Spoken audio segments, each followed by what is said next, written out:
안녕하세요. 오늘의 데일리 뉴스레터에 오신 것을 환영합니다. 전 세계의 수많은 군사 전문가들과 밀덕들은 한국의 군사력에 대해 이렇게 평가합니다. 만약 일본과 붙게 된다면 막상막하의 양상을 보이다. 압도적인 육군력을 앞세운 한국이 결국 일본을 점령해버릴 것이다. 하지만 결코 중국과 전쟁을 벌여선 안 된다. 거의 아무것도 해보지 못하고 3일이면 한반도는 지도에서 사라져버리는 참극이 벌어질 것이다. 물론 이들 말대로 한국이 중국을 이기는 건 거의 불가능한 것이 맞습니다. 하지만 그들이 간과한 부분이 있었으니 중국 또한 마찬가지로 괴멸적 타격을 피할 수 없을 것이라는 사실이었죠. 최근 영국의 한 밀리터리 연구단체에서는 동북아시아 정세를 다룬 흥미로운 논문을 발표했습니다. 그동안 아시아 지역은 3대 강국이라 불리는 한중일 세 국가 사이에서 묘한 균형이 이루어지고 있었지만 10년 전부터 미세한 균열이 발생하더니 주변국들과 끊임없는 마찰을 빚고 있고 오랜 시간 충돌하지 않았던 한국과 일본마저 수출 규제와 같은 갈등을 보이는 등 대화보다는 힘으로 맞서려 하고 있다는 것. 세계 각국에서는 중국의 책임론이 대두되고 있고 더불어 미국 바이든 대통령이 공식적으로 대만과 홍콩을 지지하고 나섬에 따라 중국은 이 같은 위기를 타개하기 위해 그 시선을 외부로 돌릴 가능성이 있다는 것인데요. 희생자가 누가 될진 정확하지 않으나 최근 한국 문화를 끊임없이 침탈하려는 시도와 함께 항미원조 70주년 행사에서 6.25 전쟁 당시 유엔군의 북진을 침략이라 규정하는 등 유사시 한반도는 결코 안전지역이 될 수 없다는 것이었죠. 하지만 중국이 만약 한반도를 넘본다면 이는 돌이킬 수 없는 실수가 될 것이라는 주장이 나왔습니다. 중국이 승리하는 건 틀림없는 사실입니다. 이는 한국과 중국에 넘을 수 없는 체급차에 기인한 것으로 인구가 고작 5,100만에 불과한 한국에 비해 중국의 인구는 공식 통계로만 14억이 넘으며 경제력 면에서도 한중의 격차는 19에서 110 비율에 달하는데요. 군사력 측면에서도 중국이 한참을 앞서고 있는데 특히 해군의 경우 서해를 담당하는 대한민국 제2함대가 개전 몇 시간 만에 서해 제해권 전체를 뺏길 정도로 중국 북해 함대에 밀린다는 것은 상당히 심각한 문제일 겁니다. 어쩌다 충무공 같은 전략가가 재림하여 가까스로 북해 함대를 막는다 쳐도 북한은 틀림없이 중국 편을 들게 될 것이고 이를 통해 끝도 없이 밀려들 지상군을 막는 것도 상당한 부담이 될 텐데요. 다만 여기서 부담이 된다는 것은 말 그대로 부담이라는 것이지 막지 못한다는 게 아닙니다. 6.25 때와 같은 인해 전술이 통할 리 없는 지금 시대에 중국이 지상전을 개시한다면 반드시 서울을 장악할 각오로 남아야 할 것입니다. 개전 초기에 한국을 완벽하게 점령하지 못한다며 수도인 베이징이 한순간에 날아갈 수 있기 때문이죠. 실제로 대한민국 국군이 보유한 현무 미사일의 사정거리는 무려 500km에 달하기 때문에 한국은 한반도 어디서든 베이징을 타격할 수 있는 미사일 전력을 갖추고 있습니다. 고질적인 분량으로 말이 많은 중국군의 요격체계가 정상 작동한다 쳐도 미국처럼 정밀하고 광범위한 지역은 방어할 수준은 못 되기에 막대한 타격을 피할 순 없습니다. 과거 북한의 실수로 인해 미 해군 제7함대가 서해에 들어올 경우 중국이 거품을 물며 비난하는 것도 바로 이러한 이유에서인데 항모전단에 딸린 구축함들에는 온갖 종류의 미사일들이 쌓여 있으며 이 미사일에는 심지어 핵탄두로 탑재 가능하니 한국 비행장에서 떠오른 B-52기가 베이징과 상하이 등 중국의 주요 대도시에 쏴대기 시작하면 참으로 볼만하게 될 것입니다.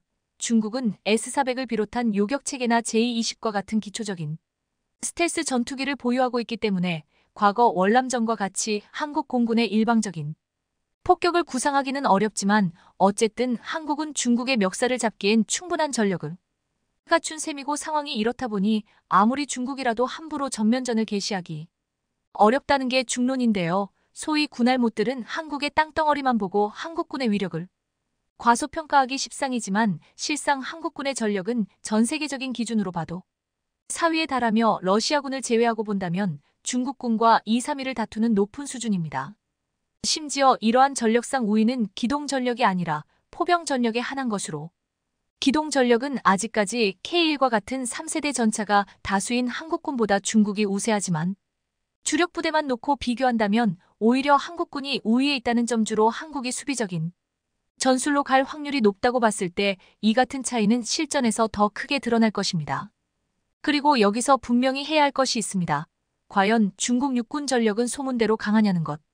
6.25 전쟁부터 비교적 근래 있었던 중월 전쟁까지 실질적으로 중국이 대단한 활약을 한 전쟁은 6.25 전 인해 전술 이후로 거의 전무하다시피 한데요. 당장 중월 전쟁만 봐도 비록 한 달이라는 짧은 기간 동안 벌어진 국지전에 불과하나 베트남은 일방적으로 밀릴 것이라는 예상과는 달리 오히려 중국의 콧대를 꺾으며 그들에게 자부심을 갖는 역사를 만들어줬습니다. 그도 그럴 것이 중국군이 강하다고는 하지만 실제로 중국군에 관한 정확한 정보를 찾기는 하늘의 별 따기이며 세계 3위에 달하는 군대치고는 정작 신뢰할 만한 자료 자체도 거의 없는 것이 현실인데요. 걸프전 이후 군 규모를 감축하고 정예화를 추구하고 있다곤 하나 여전히 항공모함 같은 기술은 구소련에서 그대로 따온 것에 불과하며 대부분의 현대무기들도 국산화를 추구한다는 명목하에 자체적으로 만든 것이라 실전에서 정상 작동할지 여부조차 불분명한 수준이죠. 한 해로 중국이 자랑하는 자주포의 경우 인터넷상에 꽤나 화제를 모았는데 웅장한 겉모습과는 달리 그동안 실사격 장면이 유출되지 못했던 결정적인 이유가 드러났습니다. 한번 쏠 때마다 앞뒤 좌우로 심각하게 흔들리는 자주포의 모습에 해외 네티즌들은 중국의 취권이 결합된 새로운 기술력을 보았다고 비꼬았고 일부는 탄약이 제대로 발사되기는 한다는 점에서 기술이 많이도 발전했다고 웃어 보였습니다. 포병 출신인 분들이라면 이것이 의미하는 바를 잘 아실 텐데요. 자주포 발사 시 조금이라도 반동이 있다면 초탄 발사 후 그 다음 탄을 발사할 시 거리 등을 전부 다시 계산해서 쏴야만 하는 번거로움이 생깁니다. 결국 정확도를 생각한다면 분당 한 발을 발사할까 말까한 수준이지만 중국 측은 이 자주포가 분당 10발을 쏠 수 있는 신무기라며 대대적으로 선전을 하여 소위 망신을 당하고 말았죠. 문제는 자주포뿐만 아니라 탱크를 비롯 대부분의 지상전 화기들이 이 모양이었다는 사실. 더 충격적인 것은 2.5세대 전차로 평가받는 96식 전차가 1500대이며 3세대 전차인 99식은 그보다 적은 수준인데 평소 뻥 스펙을 자주 내세우는 중국의 현실을 감안하여 대략 30% 축소하고 보는 것이 기본적인 관점이라면 중국군 규모치곤 지나치게 적은 수준입니다. 반면 한국은 3세대 전차인 K1이 1024대에 그 개량형인 K1A1이 484대로 특히 중국의 99식은 러시아제 125주포를 탑재하기 때문에 가장 중요한 관통력에서 무지막지하게 딸린다는 것으로 볼 때 한국군과 전력면에서 별 차이 없다는 것이 중론이죠. 이 때문에 현재 아시아 최강으로 평가받는 기동단은 놀랍게도 한국의 제7기동단이 차지하고 있는데요. 물량빨이라면 모를까 적어도 10일 대결에선 미국 말고는 이길 수 있는 나라가 거의 없다는 말까지 나돌 정도인데 그 이유는 대부분의 아시아 군대와는 달리 방어작전 자체를 안 하고 100% 공격작전에 몰빵한 부대이기 때문입니다. 오죽하면 외신들은 유럽의 3강이라 불리는 독일, 프랑스, 영국의 전차를 모두 합쳐도 7군단 하나로 모시기고 전시의 이스라엘 기갑군단 정도가 평시 한국군 7군단과 겨우 맞먹는 수준이라고 밝히며 지상전에서 중국과 대등하게 싸울 수 있는 아시아 국가는 인도와 한국이 유일하다고 밝히기도 했죠. 다시 말해 한국의 육군 자체는 머릿수를 제외하지 않더라도 중국보다 우위에 있다고 말할 수 있지만 문제는 해군과 공군력에서의 체급 차이입니다. 한국 해군은 연안을 넘어선 작전에서 지원 체계가 미비하기 때문에 중국 해군과의 대결에서 승리하려면 반드시 정면 대결을 피하고 육지 상륙을 저지한다는 목표로 싸워야 가능성이 있습니다. 하지만 북해 함대를 괴멸시킨다 쳐도 중국 주력 함대인 동해 함대와 남해 함대가 북상할 시 대응 방법이 없다는 점 또한 미 군사 전문가들이 말하길 한국이 중국 공군을 막으려면 최소 전술기만 1000여 대 이상 필요하다고 평가하고 있지만 여전히 공군 측은 500대를 고수하고 있다는 것이 현실인데요. 하지만 국제적 왕따를 자초하고 있는 중국은 혼자서 싸울 수밖에 없는 것과는 달리 한국의 영원한 우방 미군이 참전한다면 중국이 자랑으로 여기는 해공 전력도 위력을 발휘할 기회조차 없을 것이라는 사실이죠. 결론적으로 한국은 우리 생각 이상으로 강한 나라이며 이 점을 항상 명심하고 최근 한국은 고성능 전략 무한항공기 KUSFS 모델의 실물을 공개했는데요. 대한항공의 중고도 무인기는 이라크와 아프가니스탄전에서 활약했던 미국의 중고도 무인기 MQ-9 리퍼와 맞먹는 크기 및 성능을 갖췄는데요. KUSFS 모델은 전장 13M, 전고 3M에 전폭은 무려 25M의 크기를 자랑하는데요.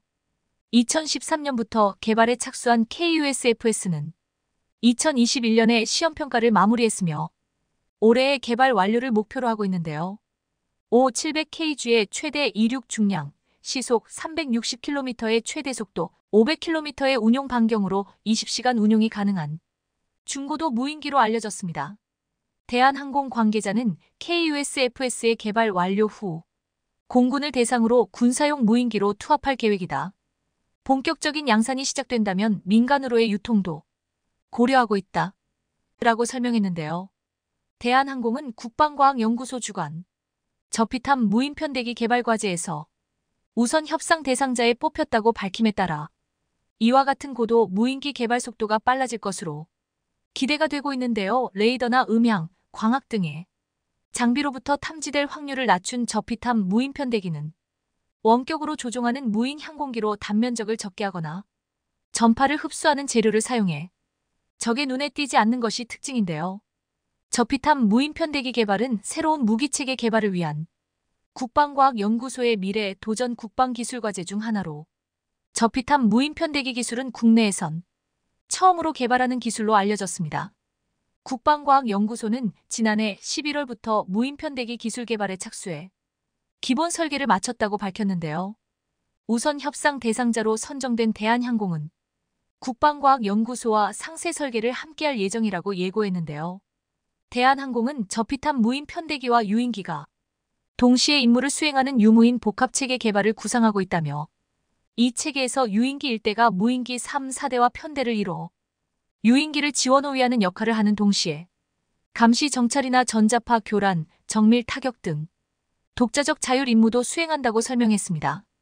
대한항공은 2010년부터 국방과학연구소와 함께 국내 최초로 저피탐 무인기를 공동 개발해 무미익 시험 비행에 성공했고 지난해 국방기술진흥연구소의 광대역 저피탐 무인기 UAV 기체구조기술연구 과제를 따내 진화된 스텔스 기술을 개발하는 등 저피탐 무인기 관련 핵심 기술을 확보한 것으로 알려졌는데요. 지난 6월에는 대전 유성구 항공기술연구원에 차세대 스텔스 무인기 개발센터를 설립한 것으로 나타났습니다. 대한항공 관계자는 20여 년 동안 무인기 개발 사업으로 확보한 역량을 바탕으로 저피탐 무인기를 활용한 유무인 복합체계, 군집 제어, 자율 임무 수행 등 차세대 핵심 기술을 확보해 국내 스텔스 무인기의 개발을 주도해 나갈 계획이라고 밝혔는데요. 일본 네티즌들은 이 소식을 전해들고 일본이 보유하거나 개발할 무인기가 한국보다 더 뛰어난 성능을 가졌다며 설전을 벌이고 있는 상황인데요. 일본 방위성은 최근 도서 지역 방위를 강화하기 위해 내년에 공격형 무인기를 시험 도입하는 방안을 추진한다고 요미우리 신문이 보도했는데요. 이 무기는 우크라이나군이 러시아에 반격할 때 사용해 큰 전과를 거두는 데 배치 지역은 중국의 대만, 침공 등 유사시를 대비해 난세이 제도 등이 유력하다고 전했는데요. 일본 신문 보도에 따르면 일본 방위성은 이스라엘이나 미국산 공격형 무인기를 내년 자위대에 시험 도입하는 방안을 추진한다며 2025년 이후에는 외국산과 자국산을 합쳐 수백 대 규모의 공격형 무인기를 배치할 방침이라고 밝혔는데요.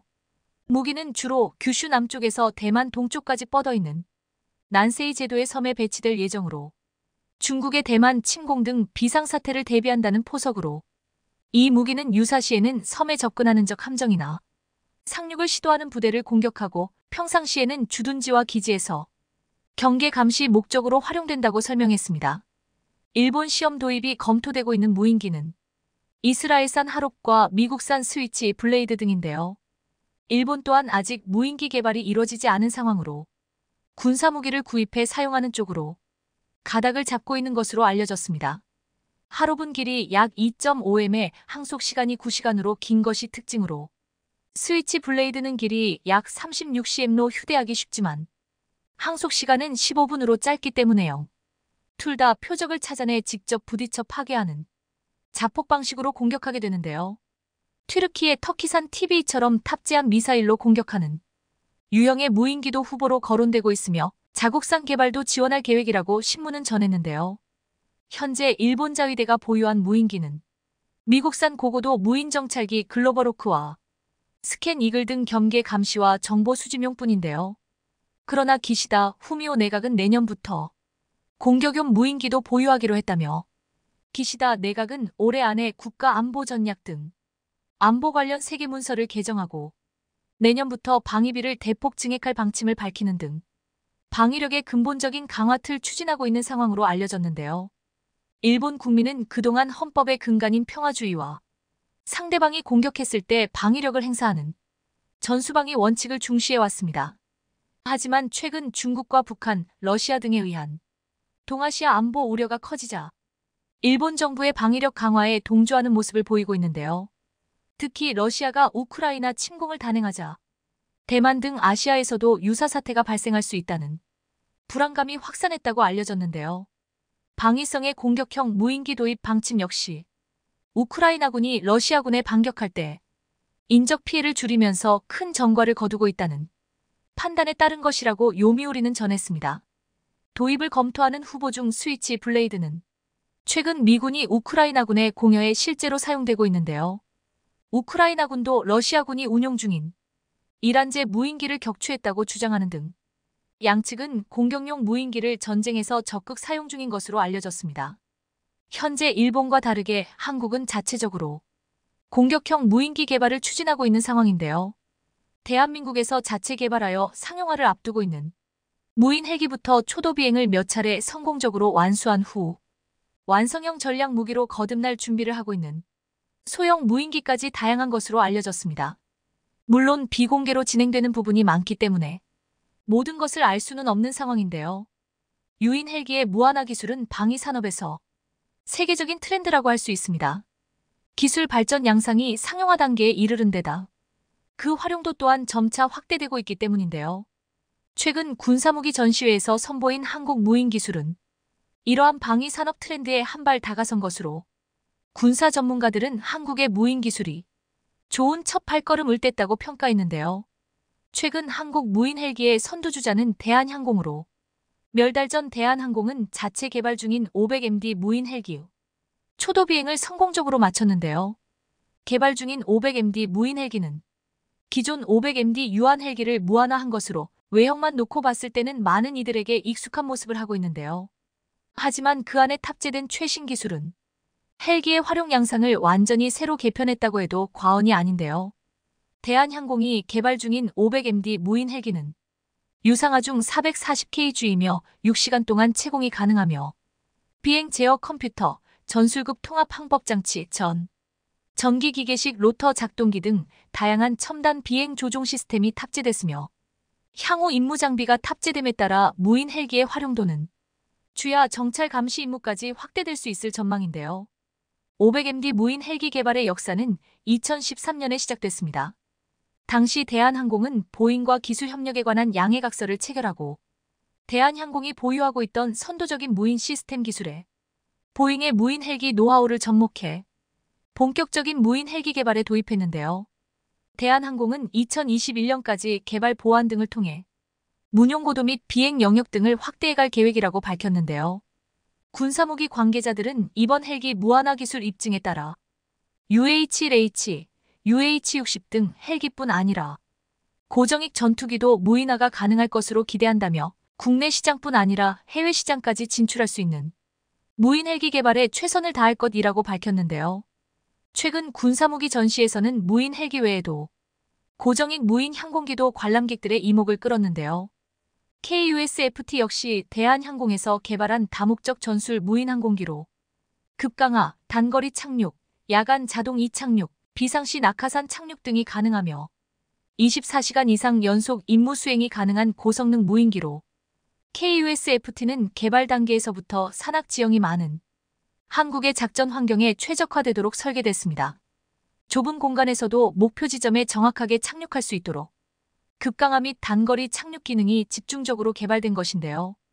특히 이 부분을 두고 한국이 무인기로 KGB 등 전략 미사일을 일본에 투여할 경우를 가정한 상황을 두고 일본 네티즌들은 한국이 개발에 성공하면 일본에 직접적인 위협이 될 수 있다 없다를 두고 논쟁을 벌인 것인데요. KUFT는 대한항공 및 국내 관련 협력 업체들이 계획 단계부터 적극적으로 투자 및 개발에 참여했고 이에 따라 현재 KUSFT의 생산 과정에서 국산화율은 95%에 달한다고 관계자는 설명했는데요. 자체 기술을 활용해 성공적으로 개발한 것에 대해서 중앙아시아 및 남미의 다수 국가들이 관심을 표해 해당 기종에 대한 수출이 협의 중인 것으로도 알려졌습니다. KUSFS의 개발 역시 거의 완성 단계에 들어선 상태로 알려졌는데요. 지난 2011년 시제기가 만들어진 후 수년간의 연구개발 끝에 시험 비행을 성공적으로 마치고 군의 수락 시험만을 남겨둔 상태로 알려졌으며 시험 비행 과정에서는 서해상에서 비행 중인 무인기가 130여 킬로미터 떨어진 잠실 서울 운동장의 좌석을 정확하게 식별해 군 관계자들의 놀라움을 샀다는 후문도 들려왔습니다. 한국은 주변에 위치한 강대국들과 지정학적인 위험 요소로 인해 국방력 증가에 반세기 이상을 투자하며 자주 국방을 실현시키기 위한 노력을 해왔습니다. 특히 한반도에 영향력을 주고 있는 미국, 중국, 러시아, 북한, 일본의 존재로 군사적 긴장감을 놓을 수 없는 상황이 되었지만 오히려 이런 긴장감은 한국을 세계에서 인정받는 군사 강국으로 만들었고 그 결과 한국과 대치 관계에 있는 모든 국가들이 한국을 무시할 수 없는 국방력을 갖추게 되었습니다. 물론 이런 배경엔 단순한 군사 능력 확보뿐만 아니라 과학기술의 개발로 이룩한 세계 10위권 경제력과 우리 국민들의 애국심과 시민의식 등 다양한 요인이 작용하고 있기도 합니다. 그런데 최근 들어 한국의 국가적 위상이 예전과는 확연하게 달라진 것을 느끼는 큰 이유 중 하나는 기본적으로 군사력에 가장 큰 영향을 끼치는 방위산업 분야는 저렴하고 실용적인 것도 중요하지만 무엇보다 단 한 번의 실전을 위해 사용되는 장비이기에 실전성을 비롯한 활용 능력이 검증되어야 합니다. 대부분의 국가들이 검증된 선진국들의 방산 장비를 구매하는 이유는 이런 실전성과 위력이 어느 정도 검증되었기 때문입니다. 그 중에서도 가장 대표적으로 잘 팔리는 장비는 미국산 전투기를 예로 들 수 있습니다. 미국이 동맹국들을 상대로 무기 장사를 한다는 비판도 나오긴 하지만 미국산 전투기를 선택하지 않는다면 마땅한 선택지가 없는 상황입니다. 중국, 러시아 또는 유럽의 전투기가 대체제이지만 중국제 전투기는 말할 것도 없고 러시아제 전투기는 중국보다 낫긴 하지만 이번 우크라이나 현장에서 추풍 낙엽처럼 쓰러지면서 군사 전문가들은 러시아제 방산 장비의 스펙이 실제보다 상당히 과장되었다고 분석했습니다. 마지막으로 유럽의 방산 장비는 성능에 비해 가격도 비싸고 기존 무기 체계와 호환성도 떨어지면서 지속적인 유지관리 비용이 들어가는 정비성마저 크게 뒤처져 있습니다. 따라서 하이테크 첨단 산업의 집약체라 불리는 전투기는 자체 개발이 어려워 대부분의 국가들이 검증된 미국산 전투기를 도입하고 있습니다. 단점이 없는 것은 아니지만 충분한 실전 능력과 정비와 무장이 용이한 데다 다른 무기 체계와 호환도 잘 되기에 유일한 선택지가 되었는데요.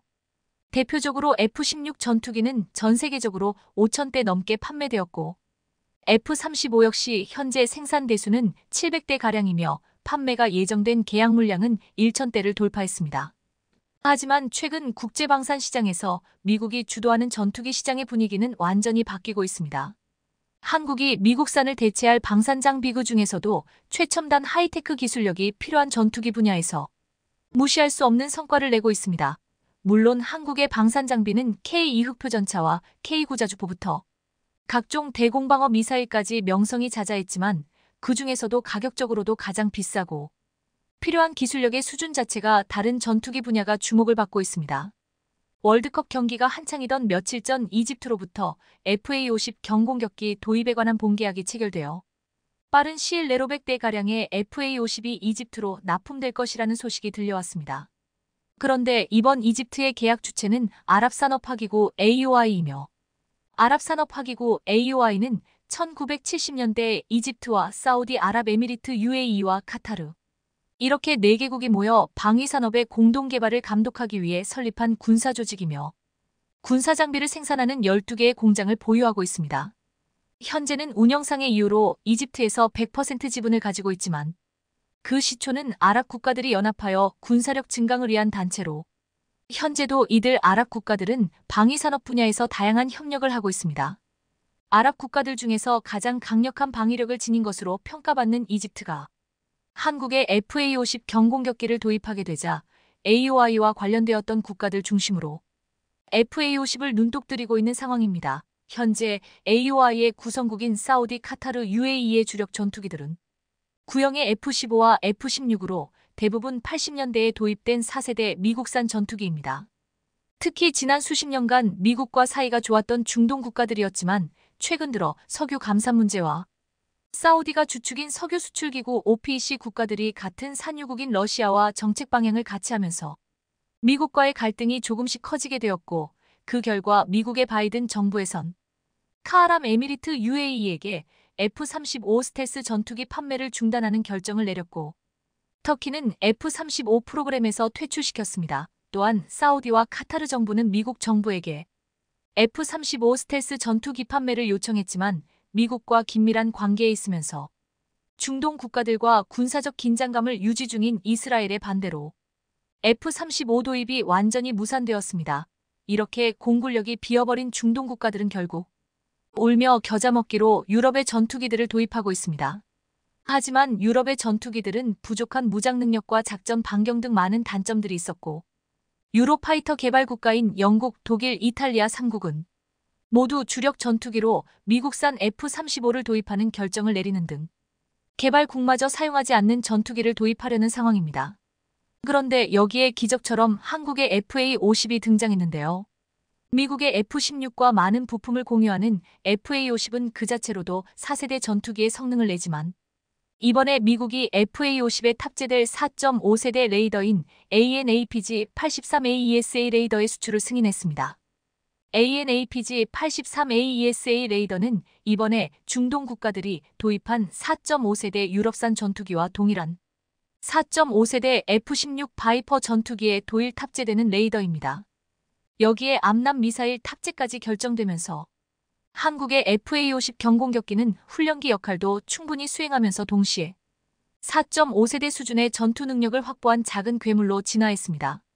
이미 FA-50에 탑재한 AESA 레이더만으로 중국, 러시아 등 경쟁 기종과 비교할 수 없는 탐지거리와 목표 추적 능력을 확보했고, 여기에 스나이퍼 타겟팅 능력까지 갖추면서 저렴한 4.5세대 가성비 전투기로서 역할을 하게 됩니다. 상대적으로 저렴한 FA-50은 압도적인 성능을 내기도 하지만 국제 표준격인 미국산 F 시리즈 전투기의 훈련기 역할도 수행해 세계 최고의 파일럿을 양성하는 데 필수적인 기체입니다.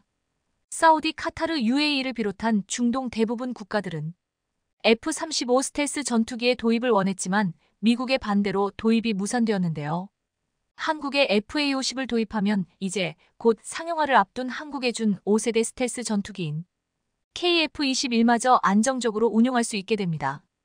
현재 범서방 진영에서 구매가 가능한 스텔스 전투기는 F-35가 유일하지만 여러 가지 정치적인 이유로 구매할 수 없는 국가들이 매우 많기에 한국의 KF-21이 이들의 훌륭한 대안이 될 수 있다는 평가를 받고 있습니다. 현재 성공적으로 개발 중인 KF-21은 기본이 4.5세대 전투기이지만 차후 업그레이드를 통해 스텔스 성능을 갖춘 5세대 전투기가 될 것이며 뛰어난 무기 호환성과 정비의 용이성으로 유지비 절감에 탁월할 것이란 평가를 받고 있습니다. 전투기는 도입단과 못지않게 시간당 유지비가 매우 중요합니다. 현재 최신鋭인 F-35 스텔스 전투기는 1시간당 유지비가 4,800만 원 가까이 들어가고 4.5세대 F-16 바이퍼는 2,500만 원 수준입니다. 중동 국가들이 미국산 전투기를 사지 못해 울며 겨자 먹기로 구매한 유로파이터의 경우는 1시간당 유지비가 무려 1억 3천만 원입니다. 실제로 유로파이터 타이푼을 개발한 영국은 유로파이터의 유지비용이 너무 비싸 성능이 더욱 뛰어나면서 가격도 저렴한 데다 유지비는 3분의 1 수준인 F-35를 더욱 많이 구매했을 정도입니다. 그런데 4.5세대 유로파이터와 사실상 동급의 스펙을 갖춘 한국의 FA-50은 1시간당 유지비가 무려 460만 원 수준입니다. 1억 3천만 원의 유지비를 자랑하는 유럽 전투기의 30분의 1 수준입니다. 즉 같은 4.5세대 전투기를 운용하는데 유럽 전투기가 1시간 동안 작전을 수행할 돈으로 한국산 FA-50은 30시간 동안 작전을 수행하는 것이 가능하다는 것입니다. 이처럼 고성능을 가진 전투기를 이렇게 저렴한 수준으로 판매 가능한 곳은 지구 역사상 대한민국이 유일무이합니다. 전투기는 다른 군사 장비와는 다르게 생산 국가의 과학기술력이 총동원된 최첨단 장비이기에 역사적으로 군사 강국들이 독점적으로 판매해왔습니다. 미국, 러시아 등이 전 세계 전투기 시장을 양분하고 있었고 중국, 유럽 등 나머지 국가들이 전투기 시장의 일부를 차지하고 있었습니다. 이들은 핵보유는 물론이고 유엔 상임이사국에 포함된 강대국이라는 공통점이 있습니다. 반면 한국은 핵보유도 아니고 상임이사국도 아니지만 오로지 기술력과 합리적인 가격으로 전투기 시장을 잠식해 나가고 있습니다. 이전에도 한국이 전차와 자주포 그리고 대공미사일 등 다양한 방산 장비에서 두각을 나타내며 국제사회의 인정을 받아왔지만 초음속 전투기 분야는 이런 전통적인 방산 장비와는 차원이 다른 하이테크 산업이기에 이곳에서 세계 시장의 인정을 받는다는 것은 대한민국이 진정한 군사강국으로 나아가는 것을 의미합니다. 유럽과 아시아 중동을 시작으로 FA-50의 판매량이 늘어나면 늘어날수록 FA-50 도입국들은 KF-21에도 자연스레 관심을 가질 수밖에 없습니다. 5세대의 압도적인 성능의 합리적인 가격과 유지비, 그리고 대부분의 무기체계와 호환되는 무한한 확장성까지 정치적인 이유로 미국산 전투기를 구매할 수 없는 국가들에게 최고의 대안이 될 수 있는 상황입니다. 이렇게 한국이 자력으로 고객층을 늘려갈수록 인도네시아와 협력의 필요성은 점점 더 낮아져 갑니다. 인도네시아 측이 납부하기로 한 개발 분담금은 한국의 경제 규모나 방산 수출 규모로 미루어 볼 때 상당히 적은 금액에 속합니다. 인이 측이 2조 원에 가까운 분담금을 납부해야 하지만 한국은 올해 아이방산 수출로만 30조 원에 가까운 성과를 내면서 사상 최대 규모의 수출 실적을 올렸습니다. 그런데 이런 실적이 올해 일회성으로 끝나는 게 아니라 많은 국가들과 새로운 수출 계약을 앞두고 있어 내년에도 많은 긍정적인 소식이 들려올 것으로 기대되는 상황입니다. 특히 미국 공군의 고등전술 훈련기 사업에서도 한국의 FA-50이 유력한 후보로 평가되고 있습니다. 적게는 300대에서 많게는 400대가량의 물량이 예정된 훈련기 사업에 한국이 유력한 이유가 있는데요. FA-50 기체 자체가 F 시리즈 전투기를 만드는 미국의 방산기업 로키드 마틴과 협력하여 제작한 기체이며 미국이 이번에 FA-50에 4.5세대용 미국산 AESA 레이더와 암람 미사일 탑재를 허용한 만큼 FA-50이 유일무이한 후보로 떠오른 상황입니다. 이번 미국 도입이 현실화되면 한국의 전투기 판매 1,000대 목표도 현실화되며 미국에 판매했다는 상징성으로 FA-50 도입을 망설이던 다른 국가들 역시 주문하게 될 가능성이 높은 상황입니다. 최근 이집트의 FA-50 도입으로 이와 관련된 아랍 산업화기구 국가들 역시 지금 보시는 장면은 얼마 전 폴란드가 우크라이나에 긴급 판매한 크랩 KR-AB 자주포의 포신이 절단된 모습입니다. 폴란드의 크랩 자주포는 영국에서 설계한 155포탑을 한국 K9 자주포의 차체에 결합해 만든 것입니다. 사실상 한국 기술이 적용된 자주포라고 볼 수 있는데요. 우크라이나 전장에서 절단된 채 발견된 K9 자주포의 포신 사진은 K9 자주포의 내구성을 100마디 말보다 더 자세히 설명해주고 있습니다. 크랩의 포신이 절단되었는데 어째서 내구성이 뛰어나다는 것인지 이해가 가지 않는데요. 포신이 절단된 이유를 알면 이해가 됩니다. 현재 우크라이나에서 운용 중인 자주포들의 하루 최대 사격 가능 횟수는 100발이지만 이를 훌쩍 넘어 200에서 250발을 쏘고 있습니다. 이러니 포신이 견뎌낼 수가 없는 것인데요. 이 때문에 오히려 K9 자주포의 내구성은 극찬을 받고 있습니다. 하루 최대 사격 횟수의 2배를 훌쩍 넘겨도 차체는 멀쩡했기 때문입니다. 우크라이나 전쟁은 21세기 전쟁의 판도를 한순간에 바꿔버렸습니다. 냉전이 종식되고 옛 소련이 붕괴되면서 이제 유럽에서 전면전이 벌어질 위험은 낮다는 판단이 우세했고 이 때문에 각광받는 장비 역시 궤도형 자주포나 전차 대신 트럭 탑재, 자주포와 지뢰 방호장갑차 등 국지전이나 해외 분쟁 개입에 적합한 장비들이었습니다. 하지만 우크라이나 전쟁으로 지금 유럽은 중화기 급구를 외치는 처지가 됐습니다. 특히 러시아의 위협에 직면한 폴란드는 K9 자주포 648문 구매가 포함된 한국산 무기거래 총괄합의서를 체결했고 1차 이행 계약을 체결했습니다. 그럼 자주포 크랩 KR-AB를 보유한 폴란드는 왜 극동의 먼 나라 한국에서 급하게 K9를 들여온 것일까요? 원래 폴란드는 러시아산 ES-1 122 자주포를 서방 규격인 155 자주포로 교체하는 작업을 추진했습니다. 그 결과물의 산물이 바로 크랩 자주포였습니다. 원래 크랩의 포탑은 영국 BAE 시스템이 만든 AS-90 자주포를 사용하되 포신은 개량형에 탑재할 예정이었던 52구 경장 155포를 장착했습니다. 평야가 많은 폴란드에서는 장거리 포격전이 벌어질 가능성이 높다는 점을 감안한 조치였습니다. 토파스 TOPAS 사격 통제 체계를 비롯한 전자장비는 폴란드산으로 채워졌습니다. 그런데 이 영국산 포신이 자꾸만 고장이 나는 겁니다. 하는 수 없이 폴란드는 한국산 K9자 주포의 차체로 포신을 교체하게 됩니다. 그래서 지금의 모습, 영국 AS90 자주포 포탑에 K9 차체를 결합한 형태가 된 것입니다. 폴란드의 자주포 크랩은 분당 6발을 사격하며 사거리는 30에서 40km. 기본적으로는 K9A1 자주포와 유사한 성능을 갖고 있습니다. 폴란드는 122문의 크랩 자주포를 생산해 운용할 예정이었지만 러시아의 침공으로 크랩 자주포의 운명은 극적으로 바뀌게 됩니다. 전쟁이 나자 쫄란두군은 비밀리에 우크라이나군 100여 명을 대상으로 크랩 자주포 운용 교육을 실시하고 우크라이나 군에 크랩 자주포를 인도했습니다. 당시 폴란드가 생산한 크랩 자주포가 80문이라는 점을 감안하면 폴란드군 보유 물량 대부분이 우크라이나에 넘어간 셈이었습니다. 이후 한국 K9의 포신을 단 크랩 자주포는 포신이 떨어져 나가도록 전투에 참여했고 돈바스 전투에서 긍정적인 평가를 받았습니다. 이로써 한국 K9 자주포의 위상을 다시 한번 높여준 겁니다. 그런데 문제는 폴란드였습니다. 우크라이나에 크랩 자주포 48문과 지휘 차량 등을 보냈지만 이 전쟁이 언제 끝날지 아무도 알 수 없기 때문입니다. 더구나 크랩 자주포 포탑 원형인 AS90을 개발한 영국의 움직임도 변수였습니다. 영국은 기동화력 체계 증강을 위한 MFPM-OBIL이 파이어즈 플랫폼 사업을 통해 100여 문의 최신 자주포 도입을 계획하고 있는데요. AS90은 2030년대 초를 전후로 퇴역할 예정입니다. 폴란드로서는 이런 영국의 AS90을 도입했다가 앞으로 성능 개량이나 유지 보수 등에서 문제가 발생할 가능성을 우려할 수밖에 없었습니다. 하지만 한국의 K9은 이 같은 문제에서 자유로웠습니다. 실제 한국군에서 1000여 문을 운용 중이었고 인도와 노르웨이, 핀란드, 에스토니아 등에도 수출됐으며 K9은 K9A1에서 K9A2로 이어지는 성능 개량 로드맵도 갖추고 있었습니다. 최종 진화형인 K9A2는 자동장 전장치와 복합 소재, 고무 궤도, 원격 사격 통제 체계 등을 탑재해 화력과 방어력, 기동성, 생존성 등이 대폭 강화됐습니다.